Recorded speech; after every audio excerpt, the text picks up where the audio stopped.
To Kill a Mockingbird takes place in the town of Maycomb, Alabama during the Great Depression and is narrated by the main character, a little girl named Jean Louise Finch, who's referred to as Scout throughout the story. The main characters include Atticus Finch, the father of Scout, and her older brother, Jem Finch, is a lawyer with high moral standards. Charles Baker Harris, who is referred to as Dill throughout the story, is the children's friend who visits them from Mississippi in the summers. Calpurnia, the Finch's housekeeper and cook, is a motherly figure for Scout. Boo Radley is the Finch's mysterious and reclusive neighbor. Walter Cunningham is one of the poorest children in Scout and Jem's school. Tom Robinson is a black man accused of raping a white woman. Mayella Ewell is the white woman accusing Tom, and Mr. Bob Ewell is Mayella's father. As the story begins, Scout, Jem, and Dill are intrigued by the reclusive Boo. He lives close to the Finch's house, and local legend has it that he once stabbed his father in the leg with a pair of scissors. They imagine him as a kind of monster. The children enact little dramas about Boo's life. They start to venture closer to the Radley house, which is said to be haunted. Then they try leaving notes for Boo on his windowsill with a fishing pole, but are caught by Atticus. He firmly reprimands them for making fun of a sad man's life. The children continue to sneak around the Radley house at night. Boo's brother thinks that he hears a prowler and fires his gun. The children run away, but Jem loses his pants in a fence. When he returns in the middle of the night to get them back, they have been neatly folded and the tear from the fence roughly sewn up. Other mysterious things begin to happen to the Finch children. A tree near the Radley house has a knothole in which someone leaves little presents for them. The children find pennies, chewing gum, and soap-carved figures that bear a striking resemblance to Scout and Jem. When the children try to leave a note for the mystery giver, they find that Boo's brother has plugged up the hole with cement. One day, Jem invites one of his poorest classmates, Walter Cunningham, over for lunch. At the Finch house, Scout notes that Atticus and Walter discuss farming like two men.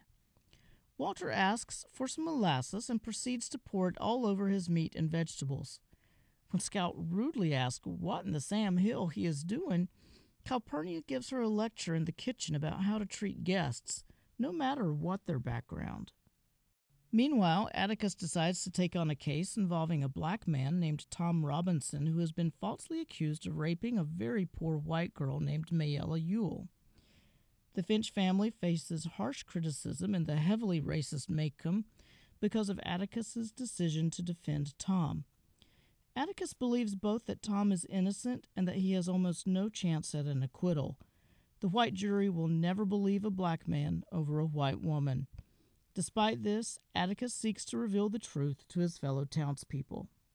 Because Atticus is defending a black man, Scout and Jem are the object of the townspeople's whispers and ridicule. At a family Christmas gathering, Scout beats up her cloying relative Frances when he accused Atticus of ruining the family name. Not long after this scene, Atticus speaks one of the most famous lines in the novel. He tells his children, "Shoot all the blue jays you want if you can hit 'em. But remember, it's a sin to kill a mockingbird." The mockingbird becomes a symbol of innocence in the novel, linked to both Boo Radley and Tom Robinson. The night before the trial, Tom is moved into the county jail. Atticus, fearing a possible lynching, stands guard outside the jail door all night. Jem is concerned about him, and the three children sneak into town to find him. A group of men arrive, threatening Atticus and poised to instigate violence. At first, Jem, Scout, and Dill stand aside, but when Scout senses true danger, she runs out and begins to speak to one of the men, the father of her classmate Walter Cunningham. Her innocence brings the crowd out of their mob mentality, and they leave. During the trial, the Ewells testify that Mayella asked Tom to do some work for her while her father was out, and Tom came into their house and forcibly beat and raped Mayella until her father appeared and scared him away. Tom claims that Mayella invited him inside, threw her arms around him, and started kissing him. Tom tried to push her away, and when Bob Ewell arrived, he flew into a rage and beat Mayella, while Tom ran away in fright. According to the sheriff's testimony, Mayella's bruises were on the right side of her face, which means she was most likely punched with a left hand. Tom Robinson's left arm is useless due to an old accident, whereas Mr. Ewell leads with his left. Given the evidence of reasonable doubt, Tom should go free, but after hours of deliberation, the jury pronounces him guilty. Scout, Jem, and Dill sneak into the courthouse to see the trial and sit in the balcony with Maycomb's black population. They are stunned at the verdict because to them, the evidence was so clearly in Tom's favor.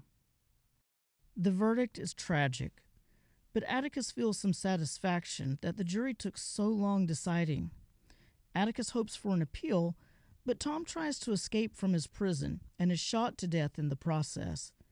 Jem struggles with the results of the trial, feeling that his trust in the goodness and rationality of humanity has been betrayed. Meanwhile, Mr. Ewell, humiliated by the trial, threatens Atticus. He gets his revenge one night while Jem and Scout, who is dressed as a ham, are walking home from the Halloween play at their school. He follows them home in the dark and attempts to stab them with a large kitchen knife. Jem breaks his arm, and Scout, who is confined by her costume and cannot see what's going on, is helpless throughout the attack. The elusive Boo Radley stabs Mr. Ewell and saves the children. Finally, Scout has a chance to meet the shy and nervous Boo.